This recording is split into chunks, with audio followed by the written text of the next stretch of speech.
BBC Sounds. Music, radio, podcasts. Drum and bass is everywhere. The fast-beating heart of your workouts, the pure release of your nights out. And it's still breaking new ground. This is the story of how it rose and rose. I'm DJ Flight, and this is Turn It Up, a short history of drum and bass. This is One Extra. Digital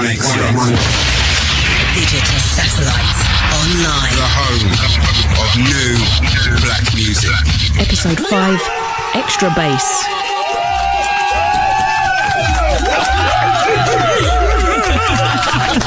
Oh my God, we're here!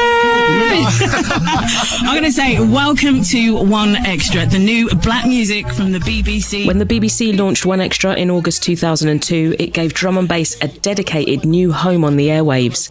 11 hours of D&B programming a week, led by presenters L Double, Bailey, Sapo, Friction, Chrissy Chris, and yours truly. You're listening to DJ Flight, rolling out the freshest drum and bass cuts on One Extra. The future, the next chapter. This was such an incredible time for me. It really felt like being part of something important and groundbreaking. You can hear the excitement in my voice reminiscing about it to DJ Storm. It helps spread the even more diversifying sounds around the world. Yeah. Extra Bass, which was a full weekend of non-stop back-to-back drum and bass shows. I remember Ronnie Size was on, Doc Scott was on, but then that grew into a full week-long tour, which we would take to different venues around the UK. I was in Belfast with Calibre. Right. It was really, really exciting. Extra Bass presents Release with Flight from Love, Belfast. This is the Extra Bass tour, Belfast leg. It was a really incredible time. And also the music, like I see a lot of that period as a real golden era, because Calibre was on fire. Every single tune he made was just silly. There was a lot of really good soulful stuff, but then there was also this nice reggae, dubby, warm, rolling sound as well. The exposure from One Extra unlocked new worlds for me and lots of the artists I knew. Our scene had always felt quite small and tight-knit, but now it was going widescreen. New styles, new champions, new countries of origin, and space for the whole lot on this amazing new station. MC DRS had been grinding in Manchester, pushing soulful sounds alongside Northern hero Marcus Intellects and his Paramount Solar record label and events. One Extra helped change the game for DRS completely. Obviously, it's everything to have support from a national radio station, worldwide. At that time, it was like you needed your music on radio to progress, and to get bookings and keep your name sort of ringing. So, yeah, it's everything. The night shift. Let me tell you what's going down in the place, baby. Tell me what's going on. All the way from Brazil, DJ Marky on the mix. Special. DJ Marky was one of many non-UK artists to get airtime on One Extra. Brian G was his label boss at V Recordings, and he remembers this time in the mid-2000s as a real explosion of global talent. This is where we kind of starting to see this scene is bigger than the UK. All of a sudden, producers from places that I'd never even heard of in my life are smashing it, you know what I mean? Big tunes and stuff, and it's completely opened up now, you get what I'm saying? And these guys don't even need us to play their tunes or whatever, because they're building up a whole fan base elsewhere now. The growth of the whole internationally was reflected at home with the sudden and rapid rise of dance music festivals, many of which had dedicated D&B stages. Global Gathering had a One Extra stage, Homeland's hosted Movement, Creamfields gave a tent to metalheads. Storm. It was exciting because finally we were given a stage, right? I mean, for Creamfields to pick metalheads up was really exciting because, number one, gosh, it was kind of different money than we knew, I mean, it was like festival money,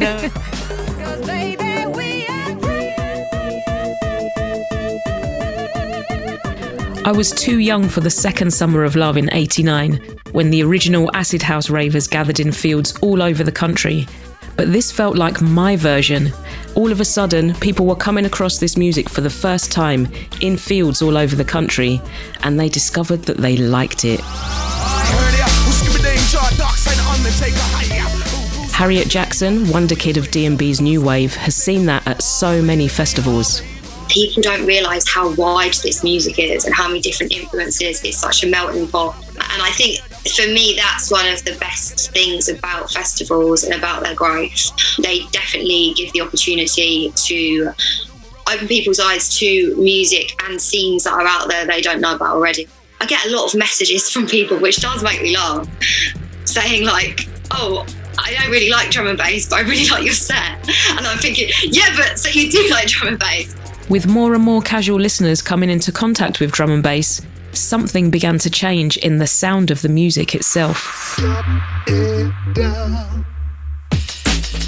DJ and producer High Contrast.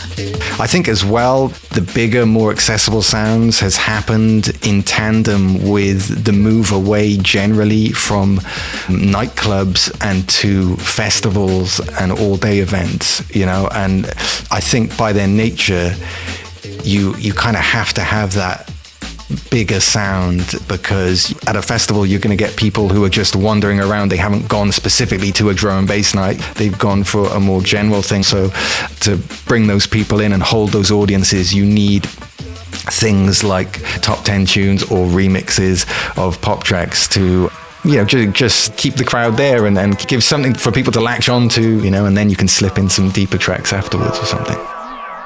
Festivals play an important part in keeping the scene fresh. New people being exposed to and falling in love with our marvellous music should always be welcomed, whether it's underground or mainstream sounds. Harriet Jackson. Ultimately, it's a positive thing. If it's giving people the opportunity to discover this world of drum and bass that I personally am so passionate about, that I think everyone should be able to kind of understand it and be part of it. So if that's an entry point, I think that's a good thing. That new level of exposure in the 2000s opened up something of an ultimatum for D&B's originators: adapt or disappear. Brian G. It made them kind of struggle a bit, because the new guys then were coming with a new energy, you get what I'm saying? And at the same time, technology is changing, and software, everything's changing, you get what I'm saying? And the way how to make music is changing. So for a lot of people, it was like starting again, you get what I'm saying?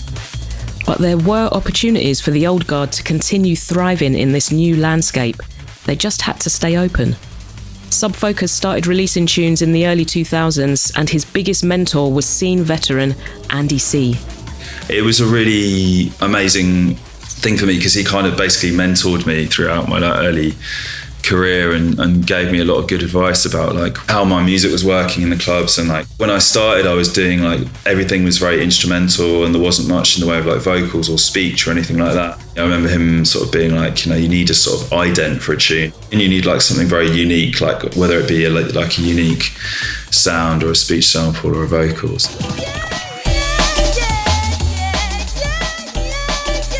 The relationship wasn't a one-way street.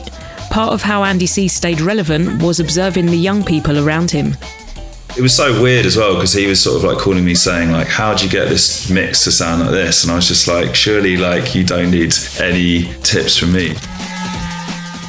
That same intergenerational dynamic played a part in one of D&B's biggest success stories. Here's DJ and label runner Doc Scott. I played at a festival on New Year's Day in Perth. As I was walking, these guys come up to me and said, hey, we were going to bring a CD of a tune, we forgot it or we couldn't burn it. Can we get your AIM and send you a tune?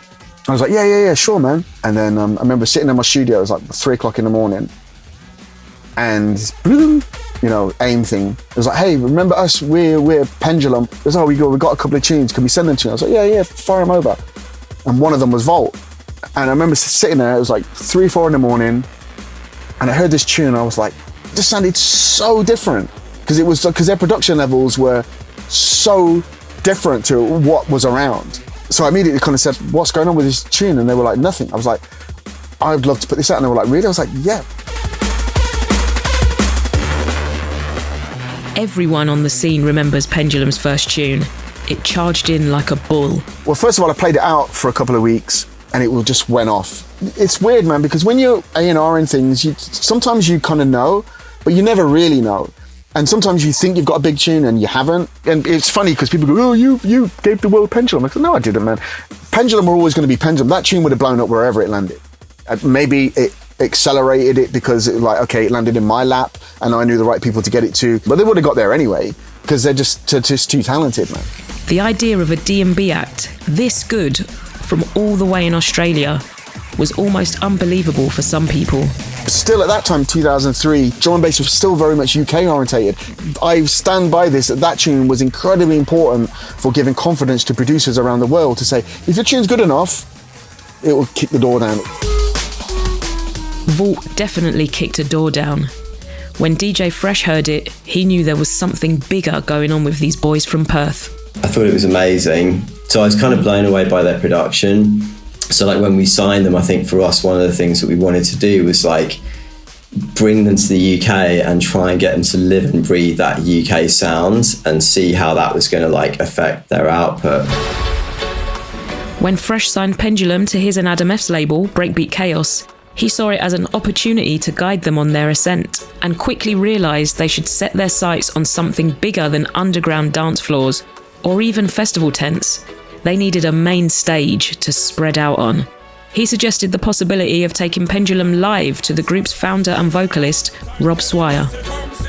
At the time, the biggest dance act had been Prodigy, and that was kind of like the comparator, right? You know, there was like Prodigy, Basement Jaxx, whatever. I remember talking to Rob about bands because Rob came from a band background and I also loved indie growing up. So to me, it always felt like these guys need to take that band influence that they already have and do something with that. Obviously, there were other people doing live shows, but nobody had really done a full live band before.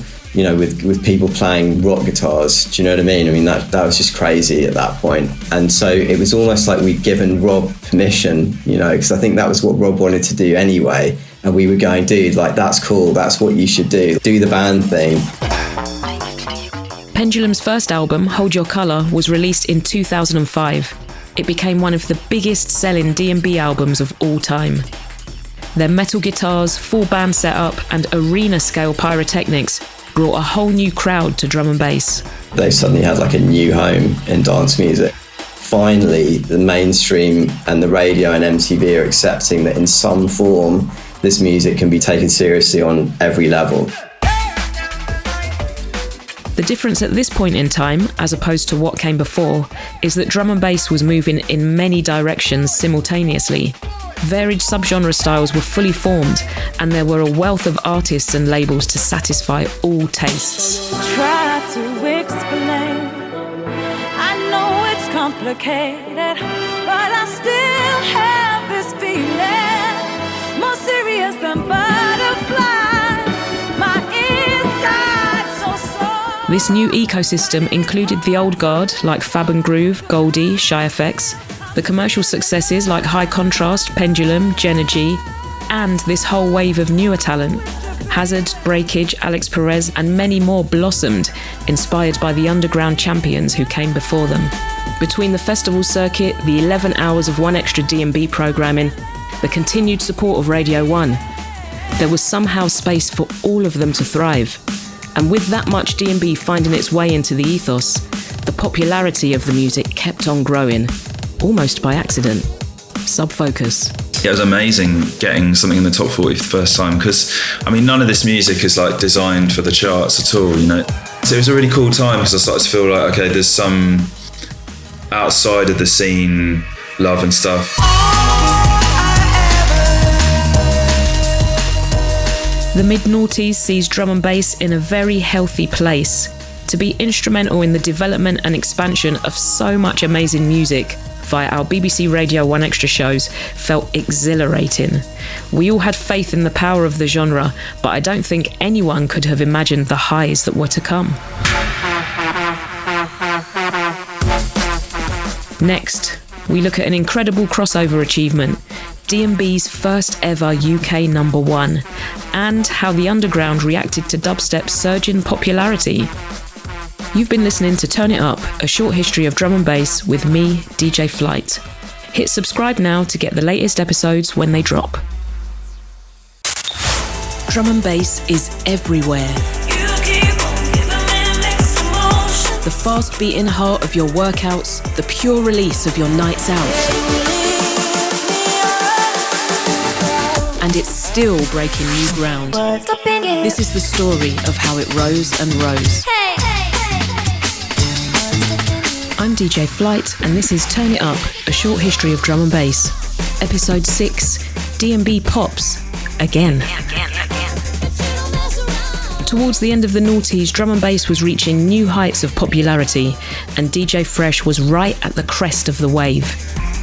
I was actually in hospital at the time when this was happening, and I was actually planning on putting the baton down for a while. I hadn't been very well for a few years, and I was in the hospital having this tumour removed, and I came to after the operation, and my mum was like in the room with me, and she's like, you know, the Gold Dust is like been 22 in the charts like for the last week. When Fresh had recovered from his op and got back out there playing gigs, he noticed something. It was the weirdest thing. There'd be like girls coming up to me after the set, right? Like normal, healthy students that weren't crazy drum and bass fans coming up to me and being like, I love Gold Dust. And I'm like, yeah, but what about the other, like, what about like All That Jazz and like the Nine? And like, don't you like, I don't care about that. I just want to hear more Gold Dust. It was official. D&B had climbed out of the underground and into the mainstream, helped by main stage acts like Pendulum and foundation DJs like Fabio and Groove Rider, who'd been doing their bit for the music on Radio 1 for years. Somewhere out there in the vast nothingness of space. And I'm playing it from start to finish. Somewhere far away. It's called Slam. Understand this tune. I got my solicitors standing by. You can't do nothing to me. Gleaming stars in the obsidian sky. I love this tune. Pendulum, forward, stand and salute. Endless sea. Confined to a tiny spit of sand. Unable to escape. Groove was heavily involved in Pendulum. And that whole sound. I mean, Groove played Slam for the first time. And then Pendulum headlined Radio 1 Weekender. A live D&B act, topping a bill that features Justin Bieber, Biffy Clyro, and Rihanna. All right, we're going to try something out. That tells you everything you need to know. We're going to do a sonic wave from the back to the front. At the back, can you hear me? Wait for it. All right, everybody crouch down. V Recordings' Brian G remembers Pendulum having a massive impact on the D&B circuit. Suddenly, people wanted production. And then there was a time where everything was getting geared towards this big stadium sound. Sub Focus had been growing his own audience for years. At a certain point, a bigger live show, like the gig at Wembley Arena supporting Pendulum, just seemed like a natural progression. I've been a long-term fan of like acts like Chemical Brothers and Daft Punk, and I love those sort of like live visual spectacles. And you know, obviously the Pendulum guys going from strength to strength. And I think, you know, they were responsible for bringing in a lot of new fans. I think that was like a big ambition of mine at that time, is to sort of like transition into doing things like that as well. The atmosphere of change and momentum wasn't only taking place on festival main stages, it was spread into every corner of the community. In 2007, DJ Storm brought something new to a D&B scene already well into its second decade, yet still heavily male-dominated. An all-female lineup at Herbal. The Hackney Club was a mecca for small, vibrant parties and was situated just a stone's throw away from the old Blue Note. The night was called Feline. And it was funny because I did the door and financially backed it and did all the flyers and all that kind of stuff. And then it got a little vibe about it and people started talking about it. And then we came downstairs and we were successful on the main dance floor. I had you there and Miss Pink, who I already knew and were established DJs. And then obviously Mantra and Panka came, so Feline was born. And, you know, we had Deism and we had Cheekaboo, so we were a full-on ladies crew, you know, and it was nerve-wracking to do it. But for me, I felt yes, I've got enough female DJs to run a night now, which to me at that point was progress. I have so many amazing memories of Feline. D&B TV live streams, Mad Nights Abroad, the Herbal Residency. The scene was popping off at the time, getting bigger and bigger. But this was old school. Real DIY, intimate and friendly raving with loads of smiling faces. Storm. We were all a bit cottage industry, you know, you might have to take over the door when I was on the decks and, you know, we worked it all together, but I think it was a beautiful thing, Feline. Feline Spirit was progressive, but the energy was pure nostalgia. The flip side of the coin to all of the crossover success. DJ Fabio. Every time you get this commercialization, you do get the rebels come out and they all kind of make such interesting music. And dubstep came along and everyone was kind of like, oh my God. Dubstep's impact was immense and indisputable, particularly after more worldwide and mainstream recognition came around 2009. DJ Storm saw it as a direct response to a lack of imagination in drum and bass. Yeah, I think there was a lack of excitement to a certain extent with the sound, and I think we lost the crowd because it's drum and bass, not drum and mid-range bass. Dubstep did have proper bass, let's be honest, you know what I mean? And like you say, there was some interesting tunes. It's almost like we weren't getting it right for some reason at that time. Dubstep may have sounded fresh and new, but it had many familiar fingerprints all over it. Fabio.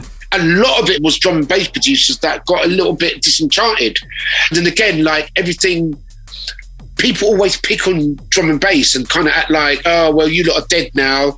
You're finished, you know, dubstep's here and it's so much better. Sub Focus, who scored top 40 hits with 2009's Rocket and 2012's Out the Blue, never saw it as an either-or situation. They fed into each other naturally. For a while, like drum and bass felt like this genre on its own, and then like it was nice to have like genres that were sort of linking to it, and dubstep has a very similar sort of like heritage in a way. They're both descended from dub reggae ultimately, so it was a really cool moment, and it was inspiring to see like both Chase and Status guys and Nero make massive inroads in dubstep as well. The studios Sub Focus worked in at the time proved totally inspiring, not least for being in such close proximity to producer friends, but also the British pop history seeping out of the walls. The whole complex was owned by Pete Waterman, which is mad because he's like a famous 80s pop producer, and there were just like Rick Astley and like Kylie gold discs everywhere, and we were just making heinous like drum and bass and dubstep in there, so it was really funny contrast. Chase and Status remember it as an incredible time to write music. They spoke to Rewind Mag in late 2009 about the space, vibe and community feel of the building, a creative base for some of D&B and dubstep's key players. And just in this corridor there's Shy FX, Sub Focus and Nero as well, all next door to each other, so it's a real production hub. Yeah, the vibe is brilliant here, you know, we're all here all the time, and just all bouncing ideas off each other, so it's really cool. It took a while for the general public to warm to drum and bass, but seemingly not dubstep. Like many others, Fresh took the opportunity to experiment with the genre, and in 2011 achieved a completely unexpected but incredible feat. Dubstep's, and his own, first ever UK #1 single.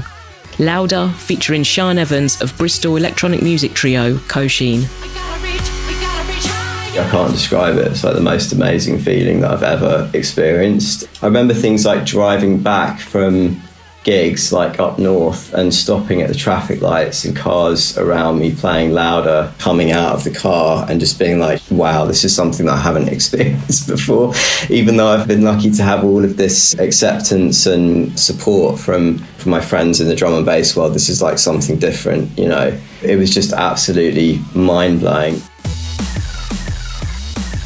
The boom of electronic music from the late noughties onwards brought many opportunities for artists making the stadium or big room sounds. Chase and Status garnered underground acclaim via early releases on Renegade Hardware, their debut album More Than a Lot on Andy C's Ram Records, and regular plays across BBC Radio 1 and 1 Extra. Then, things really moved up a gear.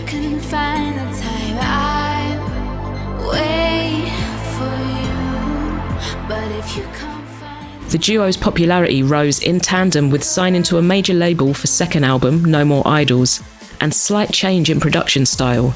A wider range of tempos, plethora of vocal collabs sent Chase and Status to dizzying heights, including a peak #2 on the UK album chart and headline slot on Glastonbury's West Holt stage.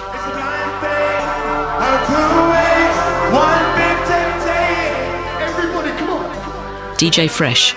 When you have a big band and a big light show, festival promoters have got more confidence to put you in front of a big crowd of people, and suddenly you go from being a dance stage act to a main stage act, or a drum and bass stage to a dance stage act, or, you know, gives you the ability to connect with a different audience. A management deal with Jay-Z's Rock Nation also had Chase and Status producing for superstars like Rihanna, continuing a tradition of D&B producers lending their skills to pop. Producing for pop stars, hangouts with hip-hop legends, a very surreal moment for D&B. But Chase and Status were happy to take on the new challenge. They told Fabio and Groove Rider about the recording experience. The whole entourage was down there, you know, literally after that phone call, sort of 2 weeks later, we're standing in a room with Rihanna, Jay-Z, Drake, her management, their management, Pharrell's there, Beyonce's swanning about, and they all literally look at us, 25 people look at us and go, right, we're all here because of Chase and Status, let's hear what you got. Jungle drum and bass has always been a force to be reckoned with. Artists called up to work with some of the biggest names in music shows just how far we'd come and how much the scene had grown in both support and stature since the original raves in fields and warehouses. Sub-Focus. I think around that time is when I felt like the whole sort of scene was really growing again, and I think electronic music as a whole was really starting to blow up in the late noughties, and that sort of coincided with like this big EDM boom in the States. So I think it was part of like a wider thing around then that was happening with electronic music.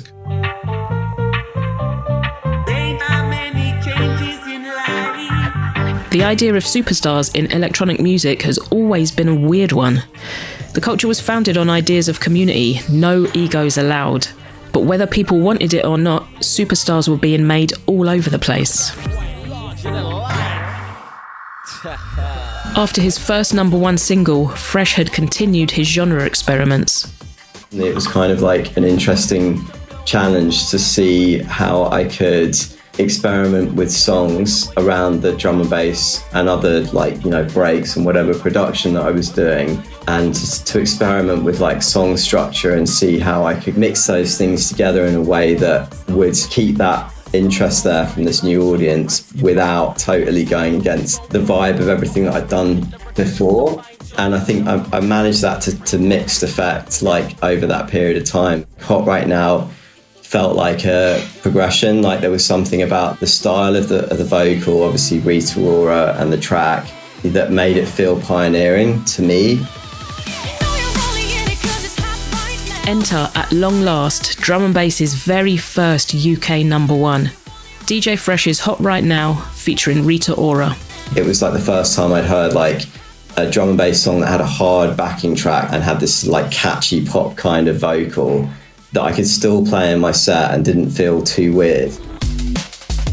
As much as the community clings to its underground credentials, we had to smile when that happened, right? This was a massive achievement. A D&B tune taking the top spot of another British institution, the UK singles chart. It takes the drum and bass to the masses as never before. So, if they hear that tune, it might give them the inkling to come and listen to the underground drum and bass things that are happening. And that's a really good thing, I think, at the end of the day. And there's nothing wrong with drum and bass being in the charts. You know, fantastic, really, that Fresh achieves that. Who knew that was going to happen, really? I don't think any of us predicted D&B would become so popular that it topped the UK charts. Not even Fabio, who spent decades championing the music. That moment was another big moment for drum and bass, with Fresh then, you know, having numerous hits. He didn't just have one, I think he had 3-4 top 10 hits. I think for the first time it's starting to seep into consciousness of people. It still seems surreal to me hearing drum and bass on mainstream, because it still doesn't sound like anything else. It's so abstract, and it's got these drums flying all over the place. And I remember the first time my sister heard drum and bass, she said it sounds like a car rolling down a hill and crashing on the floor. I think to some people it still sounds like that. And you know what? I'm quite happy about that, because I never want there to be a day, and I know it sounds strange, where everyone likes it. I still want to play drum and bass to some people and go, what is that? It's time to elevate this sound. In the next episode, we look at the new wave of women artists gaining more visibility than ever, thanks to new technology and social media platforms. And D&B proves itself once again by hitting number 1 again. You've been listening to Turn It Up, a short history of drum and bass with me, DJ Flight. Hit subscribe now to get the latest episodes as soon as they drop. Drum and bass is everywhere. The fast beating heart of your workouts, the pure release of your nights out. And it's still breaking new ground. This is the story of how it rose and rose.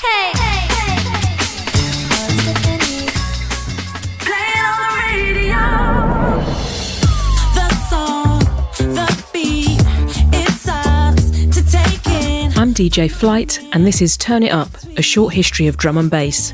Episode 7, Renaissance. Get your hands up 'cause you think you got it.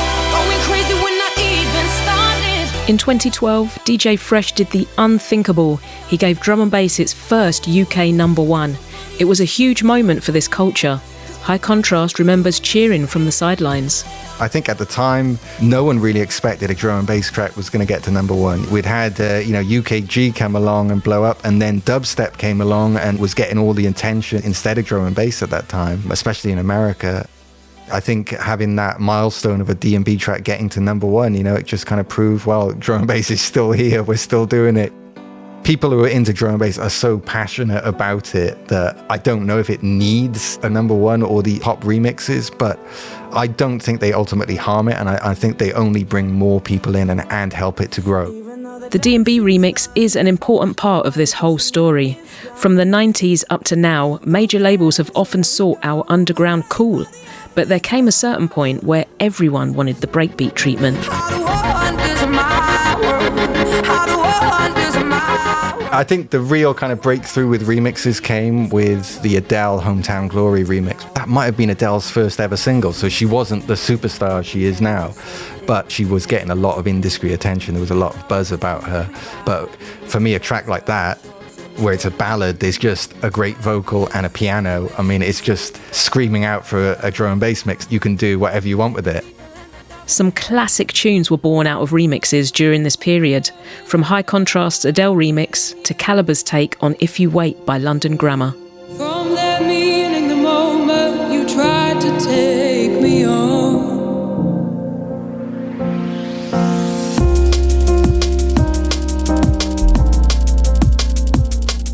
I really love that remix, and I've played it so much I can't play it anymore now for a while.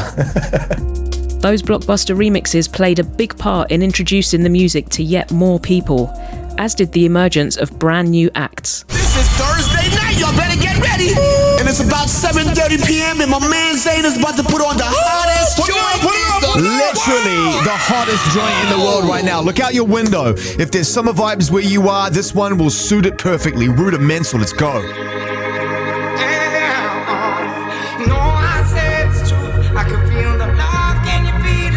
With their 2012 single, Feel the Love, featuring John Newman, Rudimental, a multi-genre dance music band from East London, exploded onto the UK charts, winning D&B its second ever number 1 and cementing its status as a viable vehicle for massive pop hits.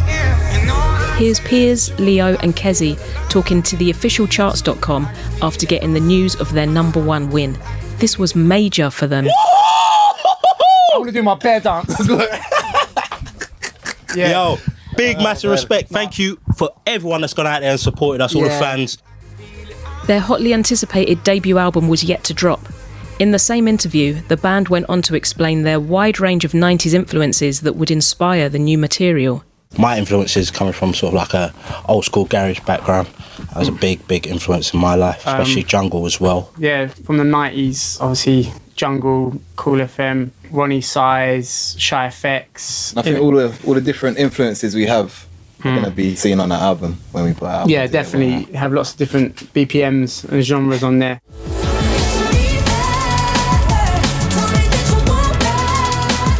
Rudimental's debut LP, Home, bulldozed the industry and peaked at number 1 on the UK album chart. It also birthed a second number 1 single for the group, 2013's Waiting All Night featuring Ella Eyre, plus 2 top 20s and numerous accolades, including Mobo, Brit and Urban Music Awards, and a Mercury Prize nomination. Not bad for a band from Hackney. But success like that doesn't appear from nowhere.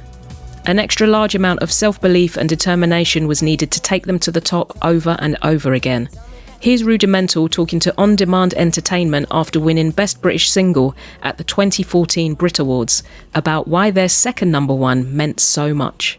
Something that's really special about Waiting All Night is that everyone was kind of against us putting it out there, and all 4 of us came together and we put it down, and we laid our careers on the line with Waiting All Night, and it got us through to where we are now. So that's why it's such a special track for us, definitely.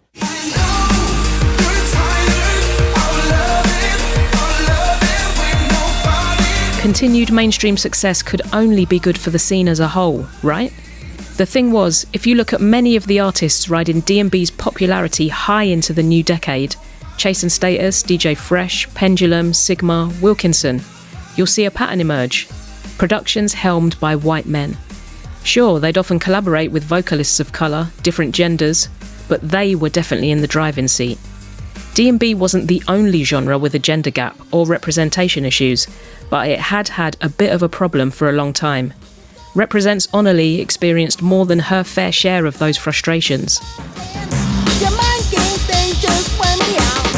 One thing I must say is the women in drum and bass, it's not really drum and bass, it's music in general, you know, especially black women, we have a particular experience. You know, I remember starting out, I was quite feisty, I suppose. You know, I was very, very like, oh no, I need to get paid. It wasn't anything about the money per se, it was about respect. You know, I saw DJs, generally male DJs, just getting paid. But when you're like a vocalist, somehow it's different. People kind of treated you like you should be lucky to be there. Chemistry and Storm were just 2 of the first DJs to break ground for women in drum and bass, but for quite a while, not enough others were coming through. DJ Storm. I'd done so many talks, and my one question was, why is my scene so unattractive to women? I couldn't work it out, and it's like they couldn't see a way in for themselves. For a very long time, it was just accepted that if you wanted to hold your own as a woman on the circuit, you had to work doubly hard. Like DJ Rap said all those years ago, you know, if I do a bad mix, I won't get booked for 6 months. But if a guy does one, oh, he's just having an off night. And I think all the women that are out there are aware of that. The importance of rap, Tamsin, Storm, Chemistry, and the whole first wave of female talent cannot be overstated. Where they led, we followed. Not many at first, but things did gradually begin to change. And in the early 2010s, just as D&B was enjoying its biggest mainstream appeal ever, a new generation was ready to emerge.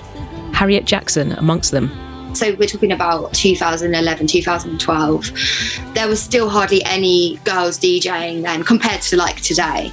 So I think the fact that I was female intrigued a lot of people because it wasn't really a common sight even then.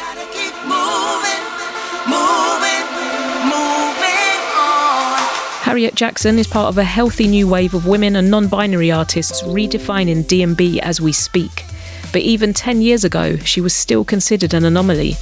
And then I started getting booked in London at places like Brixton Jam, like 9 till 10 p.m. or like 5 till 6 a.m. I was still doing a day job full time, certainly wasn't making a living of it at that point. So what changed then? DJ Mantra, co-founder of illustrious club night and record label Rupture, has a theory. Women were always there in the crowds, and there were blatantly loads of DJs who were women in the crowds. It's just that next step of putting yourself out there or reaching out could often be a huge barrier. And I think social media played a massive part in terms of visibility. The growth and expansion of platforms like Facebook and Instagram completely changed the game for marginalised DJs and producers. The feeling of being able to connect with people, even like 7 years ago, was a little bit harder because you just drop anyone a DM on Instagram now, or you can do something even more subtle, like a story or like a post, and then you can build that connection. At the end of the day, it's all about visibility. Just like Storm and Chemistry inspired me to start, a new generation of female talent found a platform in the 2010s. Artists like Molly Collins, Kyrist, Coven, Jin, Amma and more.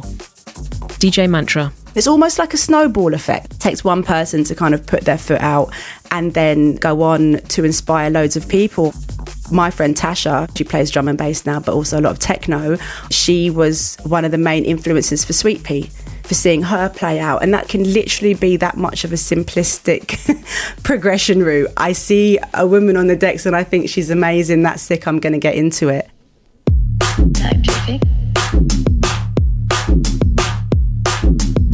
It's not just the new generation of youngers that have felt the benefit of the internet. It changed the game for all of us, connecting with different communities and scenes around the world, finding new ears and audiences. DJ Storm. And then all of a sudden, this request for me to do Boiler Room. So I talked to my good friend, Sarah, and said, what's Boiler Room? So she said, basically, do it. It's this huge kind of streaming thing. There's something special. That sums it up pretty well, to be fair. Boiler Room is a massive party series, live streaming sets from different scenes within electronic music from all over the world. Storm was invited to play at a Boiler Room party curated by Mum Dance and Different Circles. I get there and met Mum Dance and asked him, why me? And of course he told me this story of when he was young, 15, and him and his mates broke into Essential Festival in Brighton, and Chemistry and Storm were the first DJs they heard, and it changed his life. A set for Boiler Room means playing for a crowd right up close and personal, in front, behind, all around you. It's a lot of pressure and very intense. Storm played the last set at her Boiler Room. The start of it was plagued by technical difficulties, but which raves aren't? I'm not going to walk off. Come on, I've been in pirate radio shows in much worse situations than this. Like when the studio fell on Kemi and she carried on mixing. Do you know what I mean? And I'm trying to... It was only cardboard, but it just came down on her. And I was going, and the studio's come down and she's still in the mix. What's the difference between Boiler Room and pirate radio? The number of bodies and eyes scrutinising your every move. And of course then we had to change the deck, and my first mix was a bit dodgy, and from the first mix it was like, oh my god, she can't even mix, why is she on Boiler Room? But of course my whole scene came out and started defending me. For DJs like us who cut our teeth in underground clubs of the 90s, that level of exposure is a massive shock to the system. I know, I've experienced it myself. Storm took it all in her stride. Thank you, Jack Mum Dance. I mean, you changed my whole career, you know what I mean? And people still bring it up now. And of course, it almost broke the internet, people going crazy. But even though I saw there was a lot of venom and a lot of hate and obviously wanted to knock me down, I got through it and I mixed great at the end. For Mantra, Boiler Room and the internet in general offers an opportunity to set the record straight for specific artists and the scene as a whole.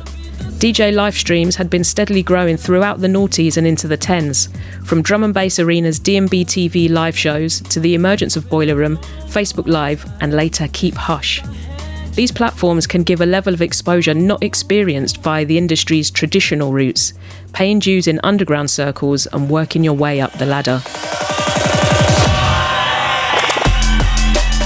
Sherelle is one such artist whose career skyrocketed after her dynamic and energetic Boiler Room set went viral globally, setting her on the path to stardom. DJ Mantra. She's an amazing DJ. She's been grafting for years and had this moment that kind of put her career into kind of stratospheric levels. But good. That's great. She plays loads of underground hardcore jungle to these huge crowds. It's brilliant. Sherelle is one of the women breathing new life into the music, bringing footwork and old school jungle together, creating radical new sounds, but never forgetting the history. This is BBC Radio 1's Residency. Tonight on The Residency.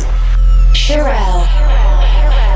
Flight is a woman who I should be very thankful for, as her contribution to the music scene and British broadcasting has paved the way for someone like myself to be on the BBC. Today, welcome, DJ Flight. How are you, my love? I'm all right, thank you. I like that intro. It's one that you deserve. DJ Mantra. And so this is why when you see people like you, Flight, Storm, Alley Cat, who are actually doing it in front of you, it just smashes that whole barrier and preconceived notion that this world isn't for you. It was with smashing down barriers in mind that in 2018, myself, Mantra, MC Chickaboo and DJ producer Sweet Pea created EQ50, an initiative dedicated to increasing access for femme and non-binary producers in D&B. During the quiet of the pandemic, we launched EQ50's mentorship programme, drawing on decades of industry experience between us, as well as the wisdom of women like Jenna G and Alley Cat, to help those still struggling to see a path for themselves in this world. Why can't you change your thinking? And it really was the right time to do it, because that, coupled with the Black Lives Matter movement, meant people were hopefully looking at themselves, looking at their organisations, looking at their friends and family, the dynamics, the racism that lies within all of us. How can we make our practices safer and inclusive for Black people and marginalised genders? And so by launching the EQ50 mentorship for all these people that said they wanted to do better, we were like, aha! The programme paired 6 women and non-binary producers, each with an established record label, to work closely for a year, gaining invaluable insight, advice and connections that can be hard to come by if you're not a man.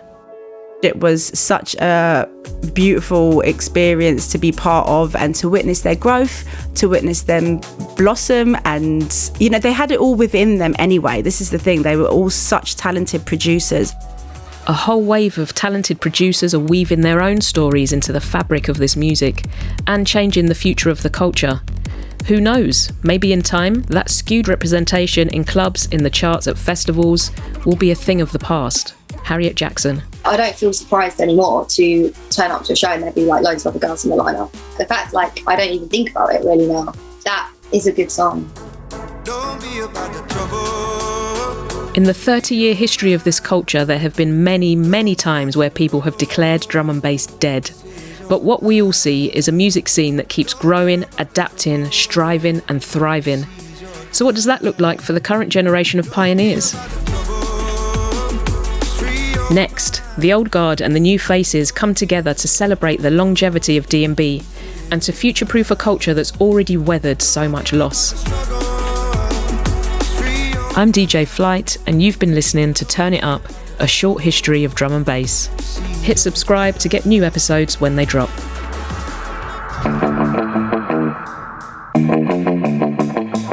I'm DJ Flight, and you're listening to Turn It Up, a short history of drum and bass, episode 8, Stay in Power. In early 2020, like everything else, drum and bass was brought to a standstill by the global pandemic. For anyone who spent a fair amount of time on the road, playing gigs, connecting with crowds, catching up with peers, adapting was pretty hard. But we did it. Step into the black. After a couple of years of soul searching, it feels like we're emerging into a better place. Harriet Jackson has been DJing for a decade. She definitely sees the pandemic as a before and after moment. I go on Instagram and there's just pages and pages and pages of girls mixing drum and bass, and I can't quite believe it. MC Chickaboo was one of the original trailblazers for representation in jungle D&B. She sees the way things have changed too. It's like a brave new world, isn't it? You know, like the overview and the event that I went to, there were trans people performing, there were women playing, there were gay people in the crowd. This is a new day. Those of us that aren't the normal, you know, cis, straight, whatever, we are able to like claim the space. We've always been there, but we just had to be quiet, where now we can be much louder. I'm saying the same things. I'm just saying it louder because I'm more protected, because the world has changed. Producer, singer-songwriter, DJ and visual artist Nia Archives is one to benefit from the change in industry dynamics. We first met via EQ50. I was her mentor, and she'd just begun her DIY musical journey. I started releasing independently because I sent my first tune, Sober Feels, to like all the big drum and bass labels, like, and just got rejected. And I just decided that I'm just going to do it myself. Like, I had a student loan at the time, so I made like a little DIY video in my room and like paid £500 on my student loan on Instagram ads, and people started to see the video and people started to listen to the music. Nia's set to be massive. She kind of already is.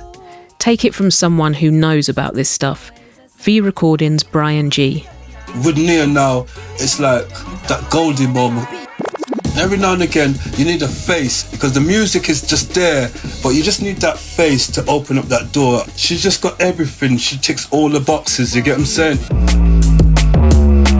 D&B tastemaker Fabio is delighted to see new life, one that is inclusive and more representational, being breathed into the music once again. I think there's a real change happening, and I haven't seen a change happening in the music like this since maybe 2000. I think the female influence is really important. I feel the black influence is coming back. Nia Archives isn't alone out there. There's a whole host of talent changing the game. Everyone's bringing their own flavour. Take Pink Pantheress, for example. She combines UK garage, pop and alt-rock into a sample-heavy sound described as new nostalgic. With over 1 million followers and 7.5 million likes on TikTok, her breakout hit, Just For Me, took her from social media sensation to Radio 1's A-list. Here she is chatting to BBC Radio 1's Jack Saunders after winning BBC Sound of 2022. And why do you think people were so connected with the music then? Why do you think people really were attracted to that first and foremost? I think probably the platform in which it was kind of heard on first was obviously on TikTok. I think lyricism is probably one of the reasons why. And I don't know, I think I also like to put it down to the fact that a lot of the people on that app are American, and therefore to kind of hear like a bit of a different sound that they haven't heard much before because it hasn't necessarily reached their end too much. Things that you said to me that came out of his mouth automatically, that I'm so used to saying I'm fine. Yeah. Some of the newest and brightest music makers are sampling tracks older than they are, continuing part of this music's legacy. DJ Mantra. I feel like Pink Pantheress, I think she's great. For me, she's more a kind of pop star. She kind of a bit more experimental, but I think the way she sampled Adam F. Circles, I think it was brilliant.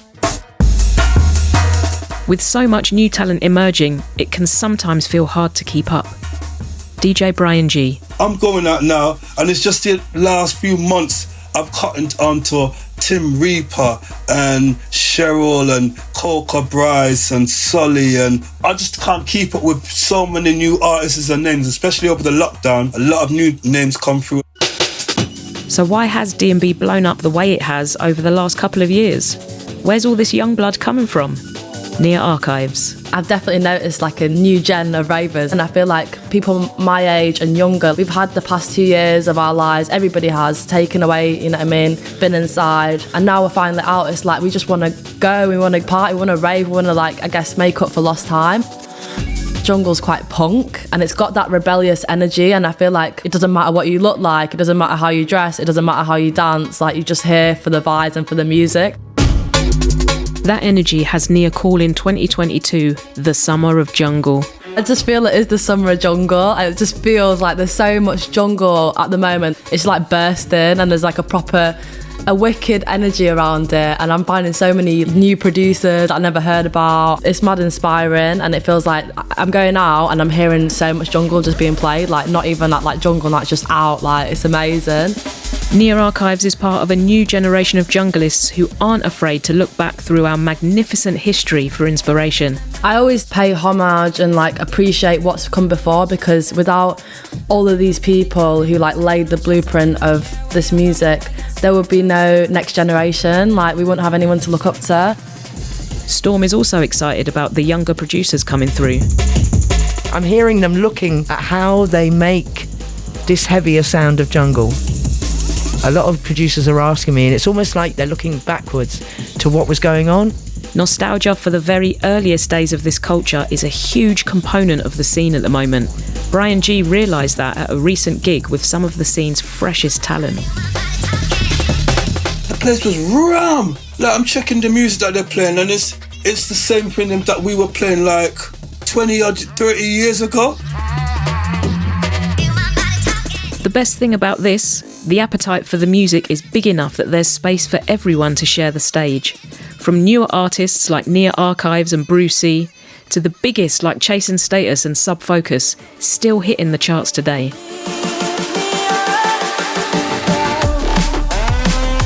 We're all of the same mindset and we're all still in it for the same reasons, because this music is absolutely in our blood. You know, Goldie used to talk about, like, years on, he would get a house and we'd all go and live there, like old drum and bass people, and have the music really loud, because now we're all pretty deaf, in our chairs going, tune! We're in paradise. But the D&B retirement home is still a way off yet. Last year, Andy C hosted another sold-out all-nighter at Wembley Arena. The definition of staying power. Make some noise for Andy C!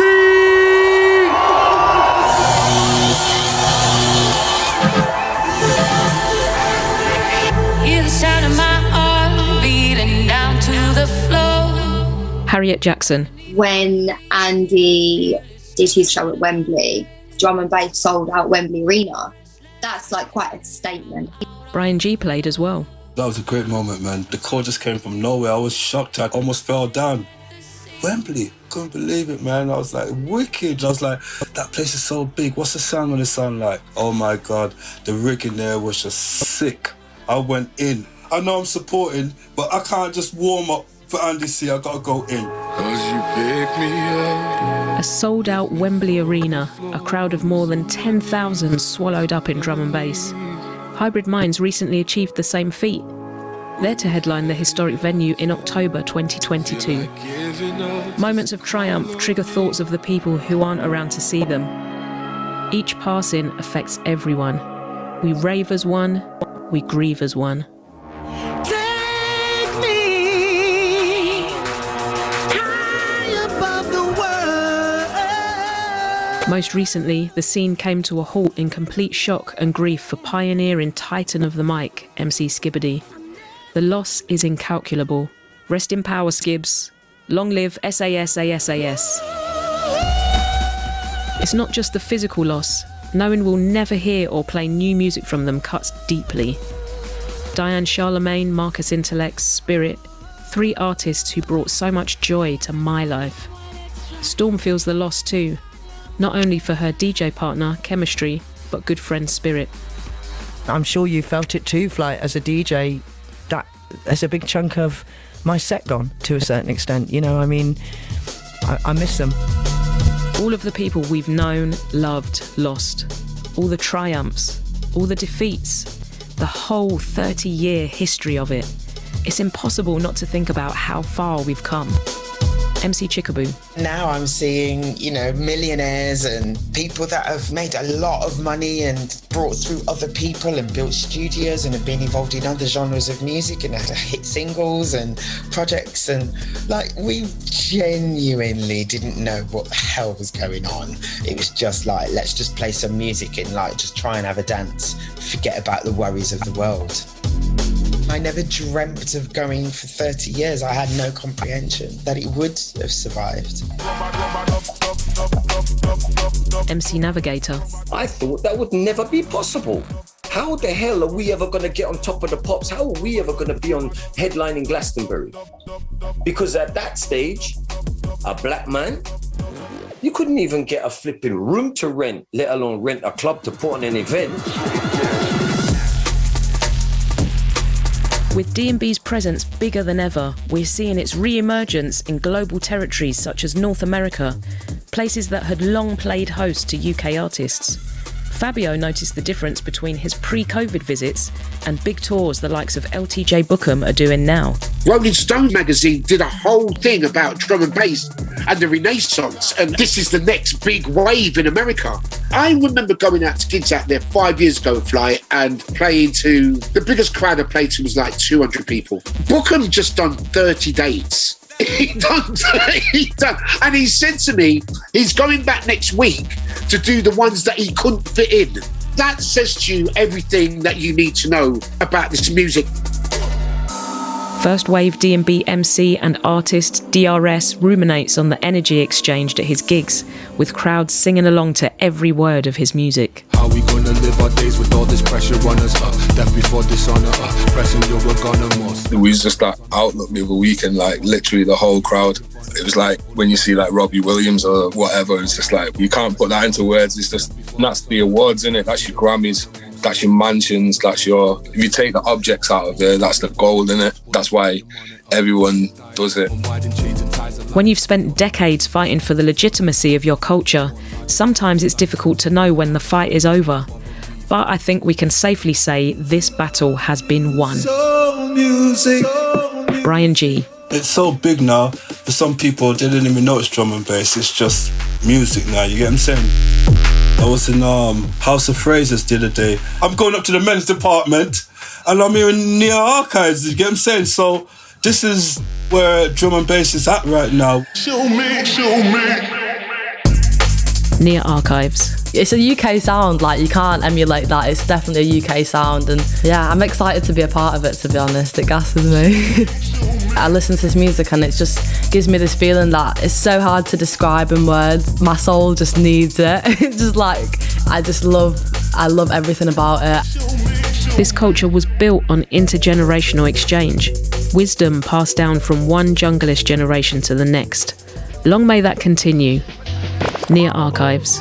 One of my goals for the future is to help the next generation of, specifically for me, I'm a young black woman, so for young black women to see themselves and have representation in music, but also in more like the techie stuff, like in producing and the stuff behind the scenes that is typically seen as more for guys, you know what I mean? But really and truly, you're just pressing buttons. So I want to show other young women that you can produce as well, and it shouldn't be a big deal oh my gosh, you're producing.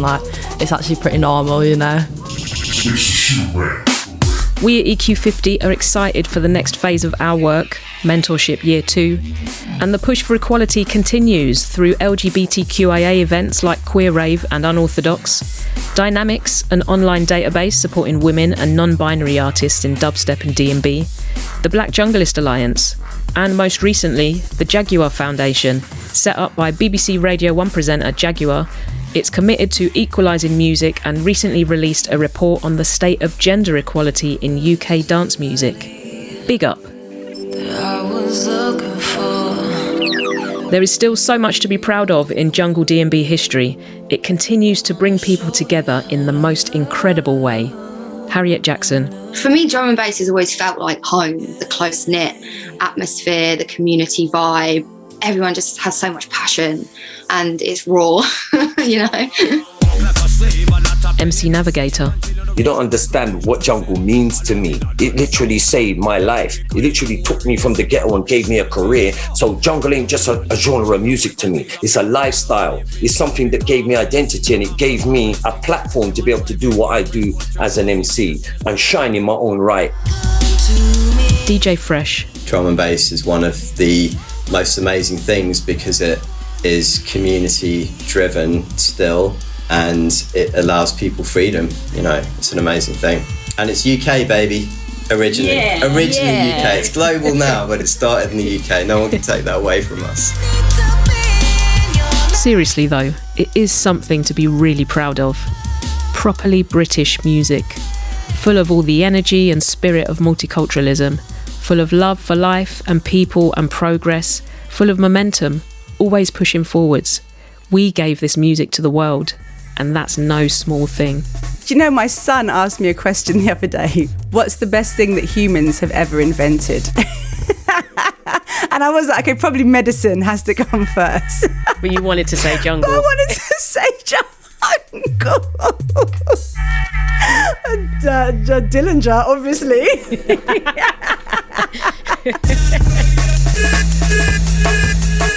It feels only right that the final word of this story goes to someone who's been there from the start. So, DJ Storm, where will jungle drum and bass be in 20 years' time? Well, you know, I've always been optimistic about jungle drum and bass, and people always asked me that years ago, you know, will this be here in 20 years' time? And as people know about me, I have the most hope out of anybody. I've always said it would be here, and I was right. I'm DJ Flight, and you've been listening to Turn It Up, A Short History of Drum and Bass. A Cup and Nuzzle production for BBC Radio 1 and BBC Sounds. Our executive producers were Matt Everett and Graham Hodge. Produced by me, DJ Flight. Head of production was Rebecca Mills. Script producer was Frank Palmer. Our editors were Alex Bernard, Lani Moles and Sifa Inchi, with support from James True and Max Bauer. Mix and mastering was by Hannah Armstrong, Joel Cox and Lani Moles. Our production manager was Sarah Anderson, and our associate producers were Ruby Fraser and Katia Rio.